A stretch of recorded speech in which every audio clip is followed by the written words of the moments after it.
any noise comes, anything, let's just... 100%. Fine. Start. Okay. When and how did you go vegan? So, I've been born and brought up in a vegetarian family. And while growing up, my parents always told that we are vegetarians because we are compassionate people. Compassionate towards the animals, because we don't kill or we don't eat any animals. Still remember back in the school days when someone brought a cake with eggs in it, I would never eat that cake. I'm like, this has a dead animal in it. But then I would wear a leather belt. I would not be problem. I would have no problems if someone gave me like a Toblerone chocolate which had eggs in it. So there was some sort of a inconsistency in what I was doing already. And then to pursue my masters, I went to the US in 2001. Now, my roommate was an ethical vegetarian, and that said, I just said this word, and I think ethical vegetarian is a paradox in itself. But he was ethical vegetarian, and he always would push me saying, you're buying ice cream with eggs in it, you are wearing a leather belt, you are doing all these things. And I'm like, what's the problem with eating an ice cream or eating eggs? So he started sharing a lot of information from the dairy industry, from the egg industry, from the leather industry. And I started doing a whole bunch of research on these articles. I started seeing a whole bunch of these videos. And quickly I made the connection that there is really no difference between a piece of meat, a leather belt, a glass of milk, or a block of cheese that I loved so much. And the moment I connected those dots, I had to reconcile, this problem between that I think that I am a compassionate person, but that my actions are not compassionate at all. So I had to reconcile that issue. I had to take a stand. Now there were two ways out of it. Either I not do anything about it and say that I accept that I'm doing all these things and move on with my life, or I do something about it. And all my research pointed only towards one direction, that the bare minimum I can do to be compassionate from my plate, to be compassionate in my lifestyle, was to at least go vegan. So that day when I decided, I connected those dots and made this, call that going vegan is the way to go, I decided to turn vegan. Like a lot of people say that up gradually vegan bano, you become a vegan step by step. I thought this does not work for me. Like I can't do it step by step. Either I'm a vegan or I'm not a vegan, and I've decided to be a vegan. So overnight I turned vegan. I looked at my entire house, everything in the house which was non-vegan, from my food to my toothpaste to my soap to my shampoo to everything that was tested on animals to my woolen jacket. I gathered all of those things. And again there was a dilemma. I have already bought this. Maybe I should just use it off and instead of throwing it off. But then I thought, look, I live in Santa Monica, and Santa Monica has community centers. Santa Monica also is very friendly towards its homeless. So I thought maybe I can just go and offer all this stuff to whoever wants to use it and whoever wants to take it, and they can use it. I don't want to use it because I don't want to touch or wear or do anything to do where an animal was harmed or exploited. So I was of course able to donate all these things, and this was in December 2002. So now it's been about 16 and a half years that I have been a vegan, and frankly speaking, it's possibly one of the best decisions that I took in life. Because until then, I was this happy-go-lucky guy who was just happy with my own life. I did not care about any things that were going on in the world, from issues with patriarchy or sexism or homophobia or too many things that bog the world down today. I had no stand, or I just did not care about those issues. But taking a stand for animals helped me start taking a stand for a lot of these issues. And the next few years were some of the most fruitful and introspective years of my life, where I was able to transform and get a lot of shitty mentality out of my life. And this all started with taking a stand for animals. So I still credit going vegan and standing up for animal rights as the start of my real life. Okay. What were the struggles you faced to go vegan, and did you face any skepticism from your mentors or peers or family? See, initially, I would not say I mean, in terms of struggles, initially, of course, there was a bit of adjustment phase because suddenly you are vegan, but at the same time, you are so used to drinking milk, you are so used to eating that ice cream, or you are so used to eating that cheese wala taco in Taco Bell. So I'm like, okay, sure, this is a slight small adjustment phase, but considering that 80 billion animals are slaughtered every single year and they suffer so much before getting slaughtered, to me this adjustment phase was nothing. I mean, it didn't ever felt like that I was struggling or I was suffering or I had to give up on anything. It was just small alternatives and my life was okay. Finding food in last 16 and a half year has been least of my problems, frankly speaking. The bigger problem was actually managing people's expectations and people's mindsets. In the US, people are very accepting. So when I was in Los Angeles, no one really cared that I went vegan. They were all very respectful of my choice. They're like, okay, you are vegan, fine. All worked out okay in the US. It was when I came back to India and I moved to India is when all the problems started. Because if I go out to eat at some relative's place, they will be like, अरे थोड़ा घी डाल दिया तो क्या problem, एक पनीर का piece से क्या प्रॉब्लम हो जाने वाला है.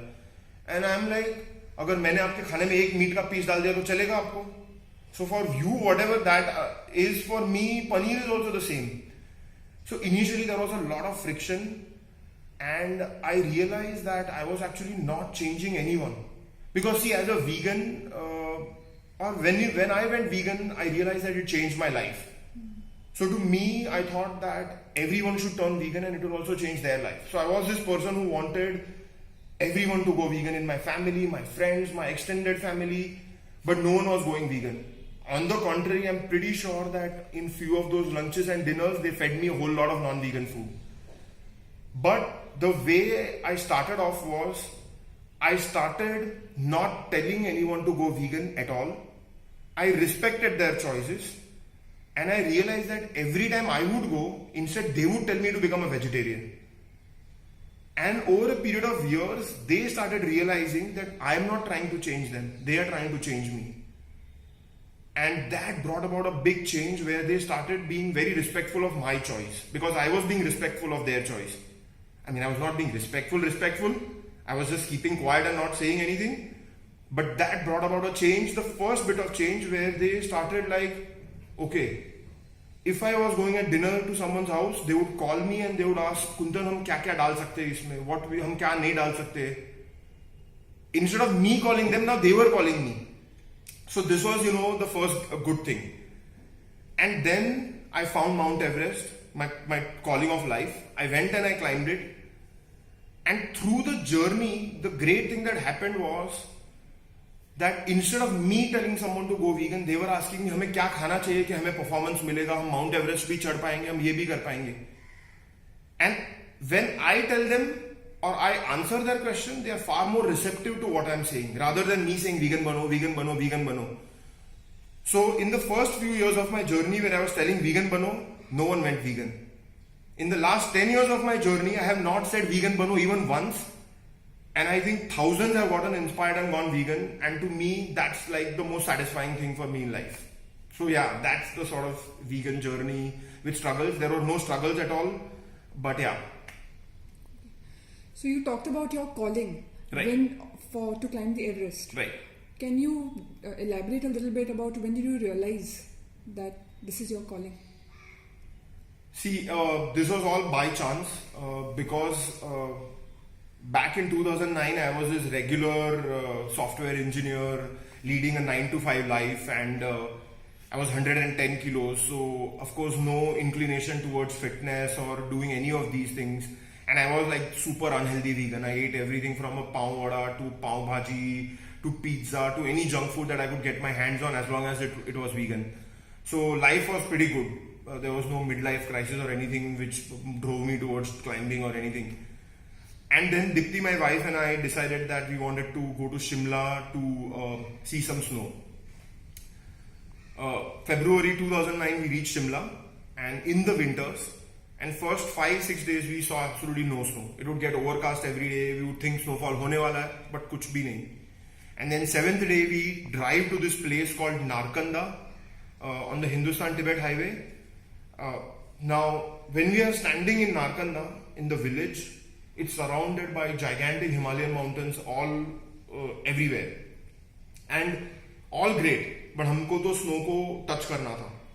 So we decided to drive to this place called Hatu Peak, which was about an 8-kilometer drive from Narkanda. So we start driving, and about a kilometer into the drive, we run into almost a feet and half of snow, and the car can't go any further.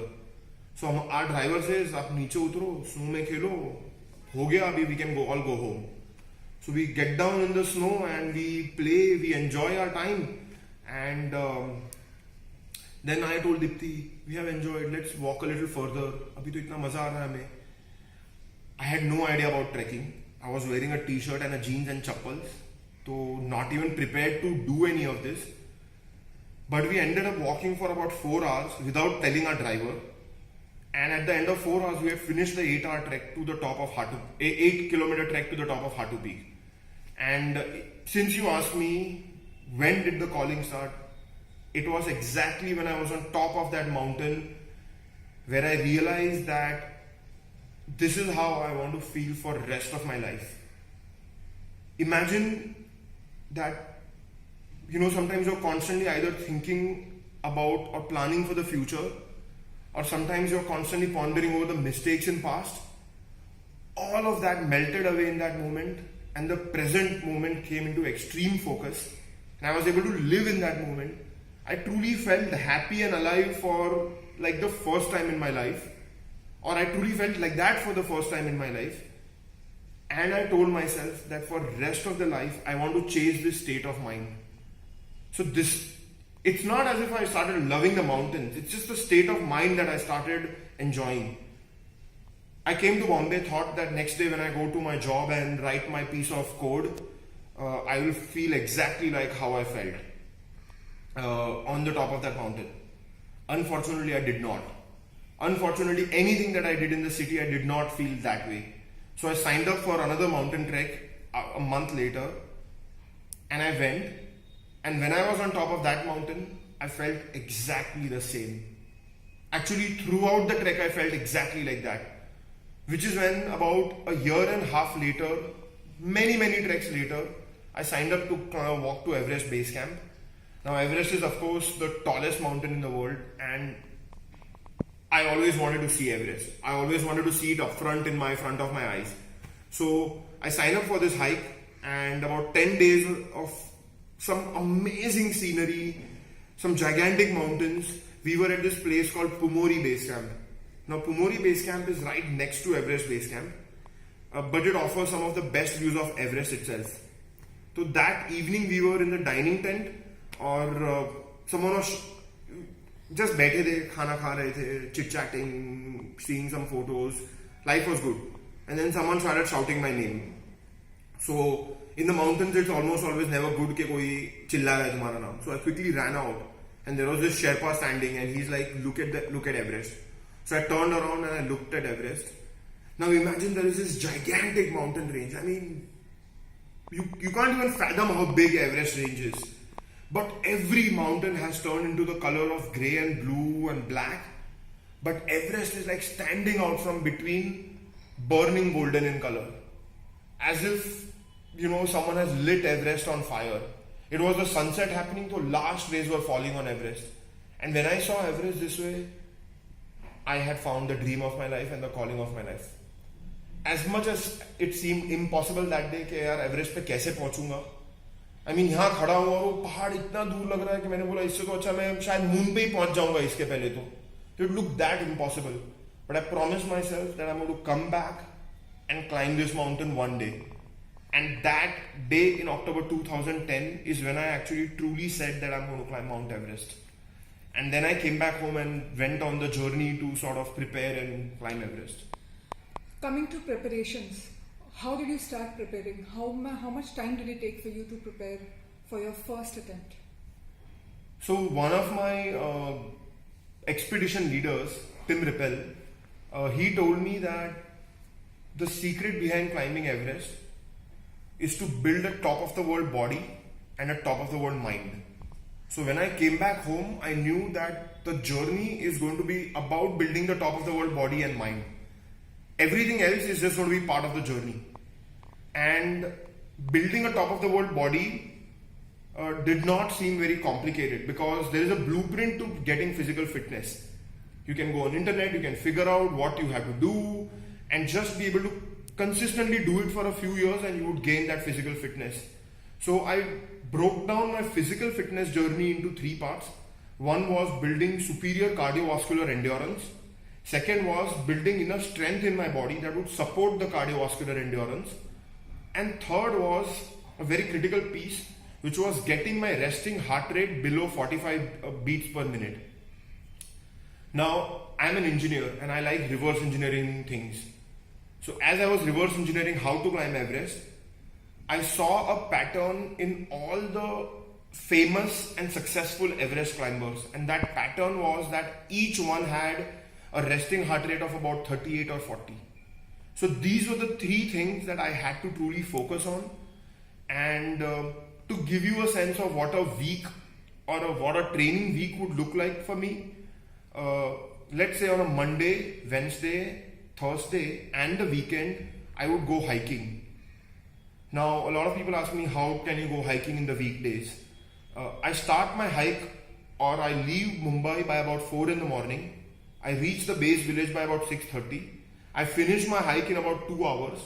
A typical hike that would take most people easily 6-7 hours to finish. I would do it in 2 hours, come back, be back in Mumbai by 10:30, 10:45, shower and get to work.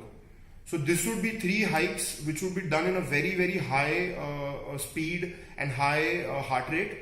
And then in the weekend, I would do a hike which would go from anywhere to 8 hours to 24 hours. And this would be done at a very slow pace. So this was my cardio regimen. And then apart from that, about 2 to 3 training sessions, not in a gym, but more like a fitness studio where I'm not using any machines, but I'm just using my own body's weight to work out. Very, very fundamental exercises like push-ups, pull-ups, planks, squats, lunges. So very fundamental exercises that would work out from head to toe. And then I added something called high intensity interval training, which is almost a workout of only 15 minutes. But in that workout, you take your heart rate to almost as close as your max heart rate. For me, my max heart rate is anywhere around 200 BPM. So I would go to anywhere like about 190, bring it down to 110, 100, and then take it back up again. And do the workout in that fashion. And I did it consistently over a period of 4 years. And before I went to climb Everest for the first time, my resting heart rate was about 44.